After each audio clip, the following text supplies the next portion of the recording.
Alam niyo 'no, ngayon, sa modern day ngayon na sitwasyon sa buhay ng tao, iba na ngayon kaysa noon. Ang mga tao kasi ngayon, mas hinahabol nila na purihin sila ng bawat tao, instead na ang Panginoon ang siyang pupuri sa kanila. Halimbawa, kung ang isang tao nagbibigay ng tulong or makatulong na lang doon sa mga kanilang mga kababayan o sa mga mahihirap, yung iba, bago magbigay or pagkatapos magbigay, nagagawa ng mga video, ginagawang content. Yung iba naman is nagpi-picture taking at pinupost sa social media. Sa anong purpose or kadahilanan ginawa nila ito? For the sake of fame, para sikat sila, para makita sila ng ibang tao na mabait sila, mabuti sila, at para purihin ng bawat tao. Ayon doon sa kasulatan, ang sinabi doon sa kasulatan na mas pinili nila na purihin sila ng bawat tao, imbes na ang Diyos ang siyang magpupuri sa kanila. So sa ganung paraan, ang habol nila sa bawat tao is kapurihan, kasikatan, fame, and glory. Pero hindi nila hinahabol na ang Panginoon ang siyang pupuri sa kanila.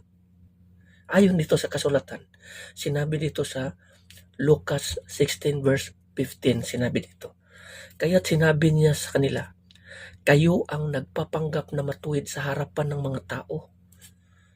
Ngunit alam ng Diyos ang nilalaman ng inyong mga puso, sapagkat ang itinuturing na mahalaga ng mga tao ay kasuklam-suklam sa paningin ng Diyos.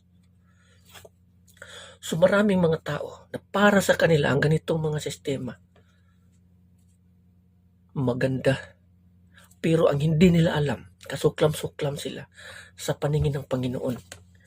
Kasi nga, ang habol nila is yung pupurihin sila ng bawat tao.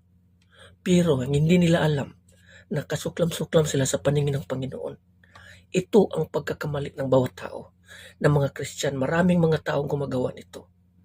Kaya nga, hindi nakapagtataka na maraming mga Kristiyano ang hindi nakakaabot sa kaharian ng Diyos.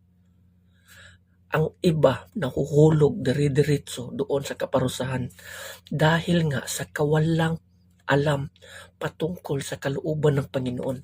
Kasi mas pinipili ng bawat tao ang matanggap nila sa ibang tao kaysa mismo na mga gantimpala na galing mismo sa Panginoon. Isa tong uri ng kasalanan na hindi nalalaman ng bawat Kristiyano. Ang bawat tao na gumagawa nito ay parang isang libingan na hindi mo namamalayan na iyo na palang natatapakan. Ito ay parang isang libingan na pinturahan ng puti at napakaganda at kahit sino namamangha every time na makikita ito.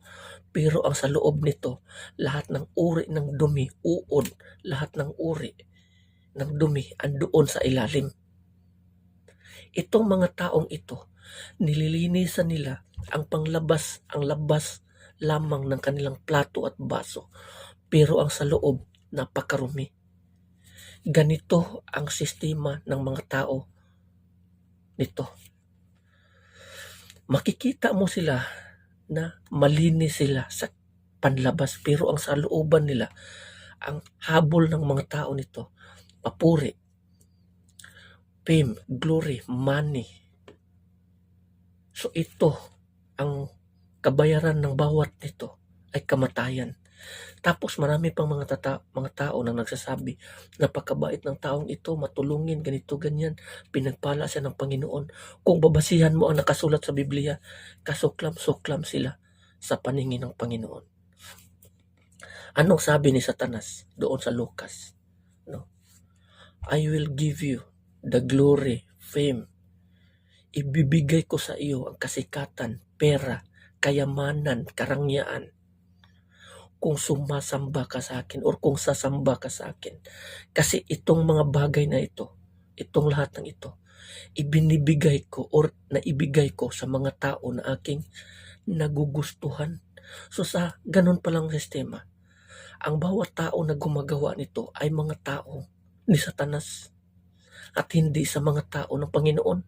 Kasi kung babasihan mo kung ano ang sinasabi dito sa kasulatan, kung ano ang sinasabi dito sa salita ng Panginoon na pinagbabawal, ginagawa nila.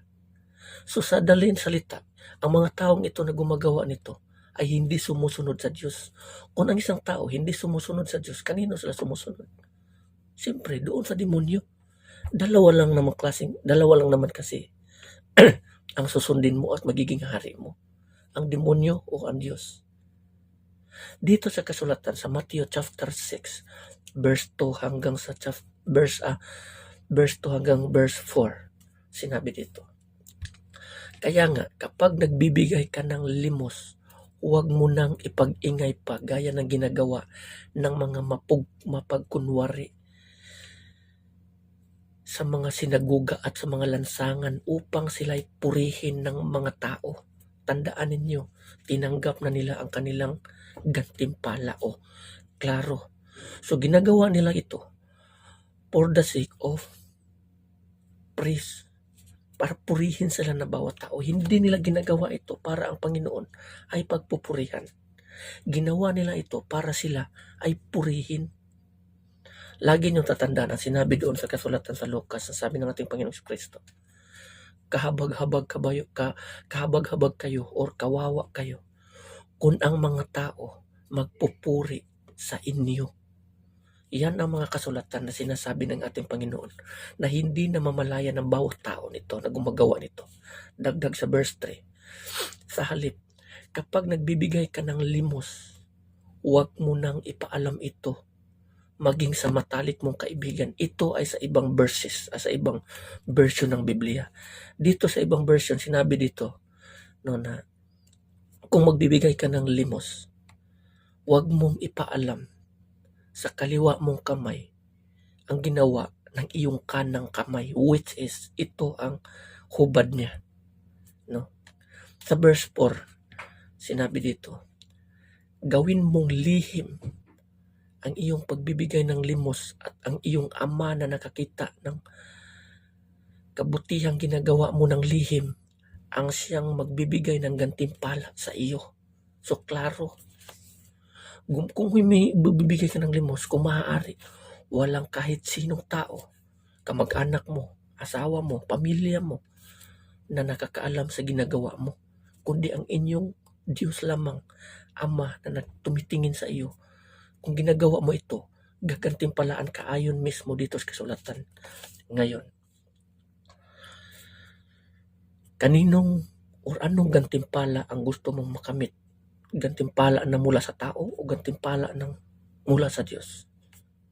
Kung gantimpala ng galing sa tao ang matanggap mo or habol mo, impyerno ang babagsakan mo pagdating ng dulo. Pero kung ang gantimpala na galing sa Diyos ang hahabulin mo, buhay na walang hanggan yan. Ang gantimpala ng Panginoon sa mga taong masunurin, sa mga taong sumusunod sa kanyang kalooban. Kaya pag-isipan nyo ng mabuti kung sino ang susundin nyo. Ang sundin nyo si Satanas na ang itinuturo lahat kabaliktaran sa nakasulat sa Biblia, o ang utos ng Panginoon. Hanggang dyan lang, no? Amen.